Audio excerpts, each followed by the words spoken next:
Hey, what's up guys? Welcome to yet another episode of Budget PC Builds.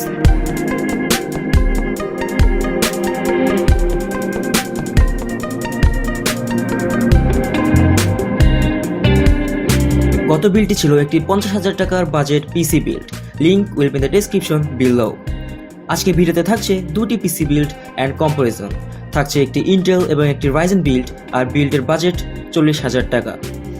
আজকে আমরা দেখব 40,000 টাকাতে best Intel and Ryzen builds, এবং আপনার বাজেট 40,000 টাকা হলে আপনি কোনটি নেবেন। So that's bin said, let's start the show. প্রথমে থাকছে ইন্টেল বিল্ড। ইন্টেল সাইডে প্রসেসর হিসাবে থাকছে Intel 8 generation Pentium processor G5400। এটি একটি ডুয়াল কোর প্রসেসর যার clock speed is up to 3.5 GHz, যা এই বাজেটে ভালোই পারফর্ম করে। মাদারবোর্ড হিসাবে থাকছে Gigabyte H310M D2V, যা 8 জেনারেশন পর্যন্ত যে কোনো ইন্টেল প্রসেসর সাপোর্ট করবে। এর র্যাম স্লট থাকছে 2টি এবং পিসিআই স্লট থাকছে 3টি। মেমোরি হিসাবে আমরা ব্যবহার করছি Corsair Vengeance LPX DDR4 8GB এর একটি স্টিক। এর ক্লক স্পিড 2400 MHz। স্টোরেজ হিসাবে থাকছে Western Digital Blue edition 1TB hard drive.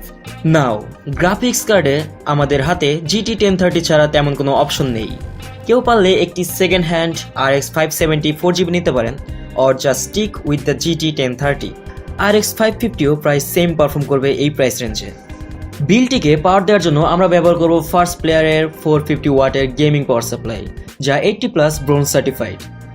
এবং কেসিং হিসাবে থাকছে ফার্স্ট প্লেয়ারের MA2 কেসিংটি with a transparent side panel. ইন্টেলের এই বিলটিতে আমাদের টোটাল খরচ পড়বে প্রায় 39,500 টাকার মতো। Now the 40K Ryzen build. So processor হিসাবে থাকছে Ryzen 5 2400G। এটি একটি quad core CPU with a 3.6 GHz of clock speed.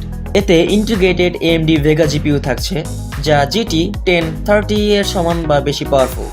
So গেমিংয়ে এটি এই বাজেটে মোটামুটি বেস্ট পারফর্মার বলা যায়। মাদারবোর্ড হিসেবে থাকছে Gigabyte B450M gaming motherboard for AMD। এতে AMD এর Ryzen 1st and 2nd generation পর্যন্ত প্রসেসরগুলো সাপোর্ট করবে। এতে র্যাম স্লট থাকছে মোট 2টি এবং পিসিআই স্লটও থাকছে মোট 2টি। মেমোরি হিসাবে থাকছে Corsair Vengeance LPX DDR4 8GB এর একটি স্টিক, যার স্পিড 2400 MHz। স্টোরেজ হিসাবে থাকছে ওয়েস্টার্ন ডিজিটালের ব্লু এডিশনের 1TB এর হার্ড ড্রাইভ। যেহেতু আমাদের বাজেট কম এবং সিপিইউতে ইন্টিগ্রেটেড জিপিইউ থাকছে, তাই no GPU for this build.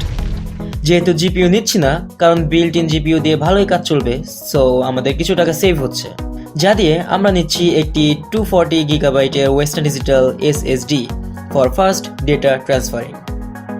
বিলটিকে power দিবে ফার্স্ট প্লেয়ারের 450 ওয়াটের 80+ ব্রোঞ্জ সার্টিফাইড পাওয়ার সাপ্লাই এবং কেসিং আপনার choice, but I suggest the first player MA2 with a transparent side panel.